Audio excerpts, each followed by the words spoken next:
இன்னைக்கு காலையில எங்க அம்மா மாடு எல்லாத்தையும் பத்திக்கிட்டு வயல்ல கட்டுறதுக்காக வந்துட்டாங்க. சரி போய் மாடு கட்டினதுக்கப்புறம் கூட்டிட்டு வந்துடலாம் அப்படின்னு சொல்லிட்டு வந்தேங்க. வந்து பார்த்தா எங்க அப்பா கொஞ்சம் சீனி வரங்கெல்லாம் படிச்சு வச்சிருந்தாங்க. அதையும் எல்லாத்தையும் அள்ளி வச்சுட்டு கிளம்பலாம் அப்படின்ட்டு பார்த்தா எங்க அம்மாவை இன்னும் ஆளை காணோம். சரி அது வரைக்கும் இந்த கிணத்து சைட்லாம் போய் பார்த்துட்டு வரலான்னு பார்த்தா எட்டி பார்த்தா தான் தண்ணி தெரியுது. இப்படி தண்ணி இல்லாத டைம் தான் நம்ம கிணத்துக்குள்ள இறங்க முடியும். இன்னைக்கு கொஞ்சம் இறங்கி பார்த்துடலாம் அப்படின்னு சொல்லிட்டு வேகமா இறங்கலாம்னு நினைச்சேங்க.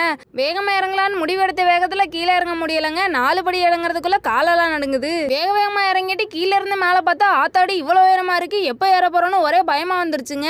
அம்மா வேற அப்பதான் தண்ணி போறேன்னு சொல்லிட்டு மோட்டர் போட்டுட்டு இருந்தாங்க. எங்க அம்மா வேற தேடி தேடி பார்த்துட்டு என்ன கிணத்துல நிக்கிற ஏறி வாண்டு ஒரே திட்டுங்க. நானே பயத்தை வெளியில கட்டாம நின்றுட்டு இருந்தா பாம்பு வேற கயிறு மேல ஏறி நின்றுகிட்டு இருக்குங்க. ஆத்தாடி ரூட்டு மாதிரி நீ வாட்டுக்கு மேல ஏறி வந்துடாத, நான் வாட்டுக்கு பயந்து போய் எங்கிட்ட ஓடுவேனே தெரியாது அப்படின்ட்டு தண்ணியை பார்த்தாலே பயமா இருக்கு. இதுல பாம்பு வேற வந்துருச்சு, இதை பார்த்தா ரொம்ப பயமா இருக்கு அப்படின்னு சொல்லிட்டு வேகமா கிணத்தை விட்டு ஏறிட்டு வண்டியை எடுத்துக்கிட்டு வீட்டை பக்கமா போயிடலாம்.